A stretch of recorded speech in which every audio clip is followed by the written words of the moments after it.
দিদি অন্যান্য দোকানে যাচ্ছি, তো অন্যান্য দোকানে অনেক ব্লগার গিয়ে হচ্ছে কন্ট্রোভার্সি করছে, এর নামে গিয়ে বলছে, তার নামে গিয়ে বলছে, এই জিনিসটা তো ঠিক নয়।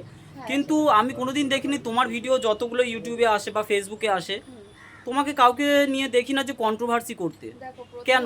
প্রথমত হচ্ছে আমরা মানুষ, আমরা এর নামে তার কাছে, তার নামে তার কাছে আমরা লাগাবো। এটা এটা আমি কেন, তুমি কেন, সবাই এটা আজকে এর কাছে গিয়ে এর নামে করছে, দুদিন পর তার কাছে যাবো তার নামেই বলছে। খাবারের বিষয়ে বলছে আবার খারাপ। অবশ্যই। এবারে হচ্ছে এখানে বসে কেউ ভিডিও করে বলছে ভালো, কিন্তু ওখানে গিয়ে সে ভিডিও করে বলছে সেখানকার খাবার খারাপ।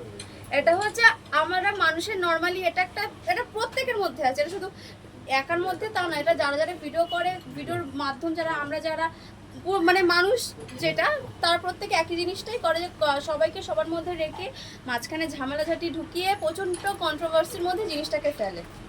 আচ্ছা, আর বলছি দিদি, তুমি তো যথারীতি এখন ভাইরাল গড়িয়া স্টেশনে, তো যখন কোনো কাস্টমার আসছে তোমার দোকানে খেতে, তো তখন তোমার কেমন লাগছে? কেউ যখন বলে যে দিদি তোমার ভিডিও দেখলাম, ভালো লাগছে, তোমার দোকানে খাবারও খুব ভালো। কিন্তু আজ পর্যন্ত যে খবর হয়েছে ভিডিও দেখে খাবার নিতে এসছে, সেই দিনকার করেই আমি ছিলাম না, সেদিনকার করেই আমি ছিলাম না।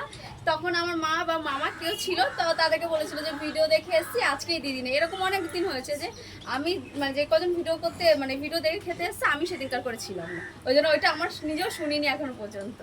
আচ্ছা, বলছি দোকান কি পুরো তুমি একাই থাকো, মানে একাই সামলাও নাকি? না, আমি একা না, আমার বাবা থাকে, মা থাকে, হাজবেন্ড থাকে, আমি থাকি, একটা দিদিও আছে, সবাই মিলে, আমার মামা টামা মিলে সবাই মিলেই করা হয়।